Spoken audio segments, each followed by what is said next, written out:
Со мене во студиото веќе е колегата Дејан Андоновиќ. Дејан, добро утро. Добро утро. Оваа недела очигледно почнуваме со темите од меѓународниот фактор, што се случува надвор од нашата држава. Ајде денеска ќе почнеме прво со протестот во Будимпешта против законот кој стапува на сила за ЛГБТ заедницата. Практично Европа се соочува со непослушност, би рекол, на некој начин, според нејзината либерална одлука, со одлуките на Будимпешта околу законот за ЛГБТ, со Полска околу одлуката на Уставниот суд за забрана за абортус. Првиот, како што го рече и ти, имаше протест, ЛГБТ заедницата протестира против уредбите на владата на Виктор Орбан, со кои се забранува ширење на хомосексуалноста и според нив се создава една хомофобија. Имено Орбан не дозволува, ќе кажам така, неговата гарнитура не дозволува ширење на хомосексуалноста во смисол на децата кои нели се поинакви од останатите, да им се објаснува дека се такви какви што се, што ЛГБТ заедницата го смета за хомофобија, а и Европската унија исто така се противи, бидејќи има една либерална политика. Будимпешта е членка на Европската унија и не се однесува во склад со европската политика. Од друга страна, аргументот на Орбан е дека под 18 години нема потреба да се зборува за хомосексуалноста и смета дека сите сме исти до 18 години, а после 18 бираме што сме и како сме. Добро што ја спомена Полска, се сеќаваме дека и таму ја тресеа протести, бројни протести, и тоа можеби не големите, да, огромна маса народ се приклучи за оние протести за законот против абортус. А спорно таму е... А сега и Европскиот суд за човекови права бара објаснување. Бара објаснување, бидејќи абортусот е право на избор според европските либерални политики, според човековите права, за кои Брисел смета дека се кршат човековите права, и во првиот случај со Будимпешта и хомосексуалноста, и вториот со абортус, она што можеби највеќе ги иритира заговорниците против овој закон и европјаните, тоа што не смеат според овој закон во Полска абортус да се изврши дури ако фетусот е проблематичен и може да го загрози животот први на мајката, а потоа и да се роди некаков човек кој ќе има подоцна сериозни деформитети, што само дополнително го иритира Брисел, бидејќи повторно ќе кажам, и Варшава и Будимпешта се некако непослушни членки што се однесуваат до онаа либерална европска политика, каде што нели Брисел е многу чувствителен за тие човекови права, а тука малце гледаат и руска политика, ако земе во предвид дека идентични закони имаат и русите. Дали Европската унија презема нешто конкретно со ваквата непослушност на дел од државите членки? Бидејќи ова е навистина во комплетна спротивност со вредностите за кои се залага Европската унија. За кои се залага Европската унија, на кои се обврзани земјите членки, тоа не го исполнуваат. Па ќе видиме механизмите на Европската унија, за жал, не се толку делотворни во смисол да се принудат владите да го исполнат тоа, меѓутоа оние невладини организации за човекови права, конечно и она што го кажавме и двајцата, оној протест во Варшава минатата година, веројатно упати порака до владеачката гарнитура, бидејќи кога ќе ти излезат толку многу луѓе на протести, немој да се надеваш дека на следните избори ќе бидеш реизбран како политичар на својата држава, па оттаму мислам дека Европската унија само така ќе може да издействува променување на таа политика, но од друга страна и оние механизми кои ги имаат правни, а тоа е бара овластување, сега ќе видиме што ќе даде Варшава од своја страна, нели, како уставен суд, меѓутоа не верувам дека може нешто да се смени се додека на власт се диаметрално спротивни политички гарнитури од онаа во Брисел. Да завршиме со небулозните закони во овој дел, источниот дел од Европа.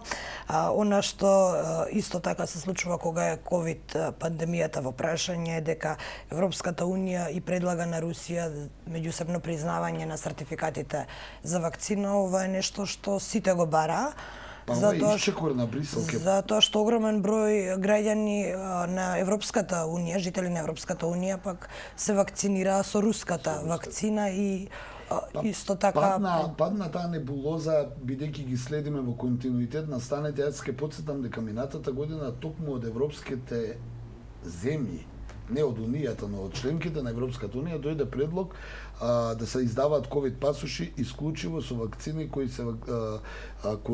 лицата кои се вакцинирани со западните вакцини, на што Русија преќута, но Кина многу реагираше, бидејќи најави дека доколку биде така, Кина ќе возврати, ќе направи контрамерки, па сите кои ќе сакат да влезат во Кина ќе мора да користат кинеска вакцина.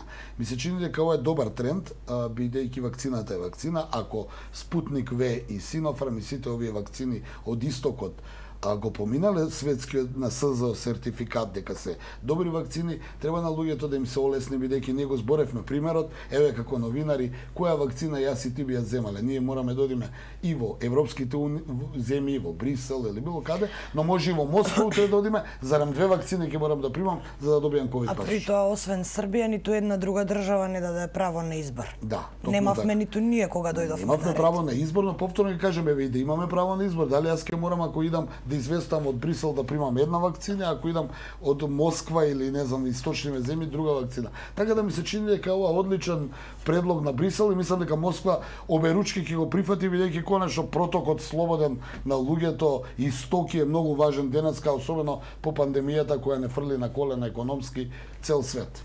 И да, некако неизбежен, според она што се случува во светот, неизбежен е разговорот и за немири.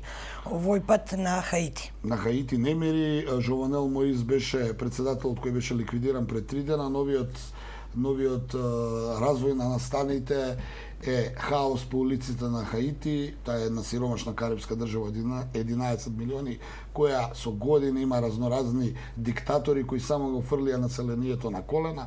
Од друга страна имаше 2 земјотреси што дополнително го уништи народот на Хаити кој е буквално гладен. Таму има насилство на улични банди. Она што е ново и што не е добро е развојот на наставните, дека сега се обвинуваат странците пред САД дека стојат зад ликвидацијата на Жованел Моиз, кој пред 3 дена беше ликвидиран во својата приватна не куќа, таа е резиденција, бидејќи тој како председател се смета дека владееше неуставно со земјата, не дозволуваше избори и ги контролираше овие улични банди.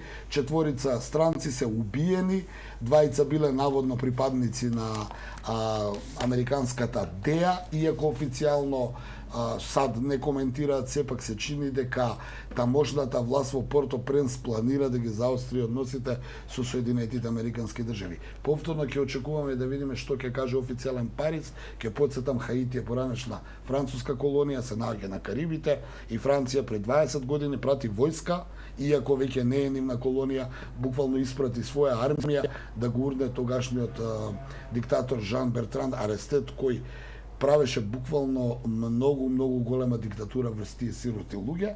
Ќе видиме дали САД ќе се вмешаат, но едно е сигурно, таму се заоструваат состојбите и внатре во државата, но и реториката антиамериканска.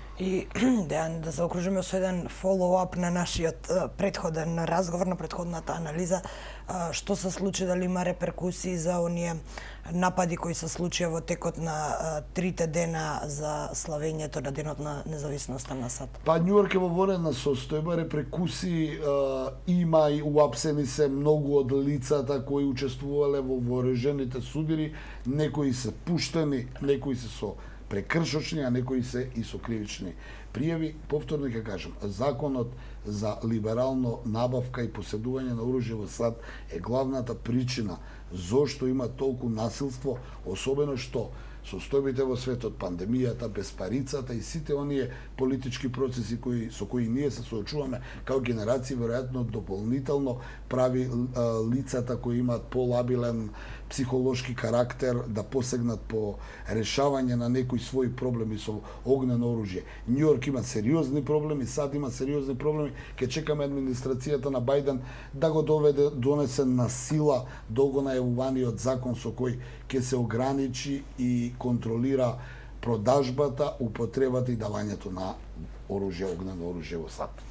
Дејан Андоновиќ, благодарам и за оваа анализа, последна за сезона 2. Се гледаме повторно од септември, како што најавив, малку освежени во веројатно освеженост. Да, но овие теми веројатно уште ќе се провлекуваат, а ќе се наметнат и нови, бидејќи светот дефинитивно пулсира. Не очекуваш да се промени законот во наредните 2 месеци? Па ниту законот за оружје, ниту законот за абортус, ниту пак за ЛГБТ заедницата, вака сублимирано, а Ниту бога ми протестите за да, истото. а бога ми и Хаити мислам дека само ќе влезе во нова една посериозна криза каде што на крај ќе го платат обичните граѓани кои ни криви ни должни не бирале да се родат на тој Карипски остров.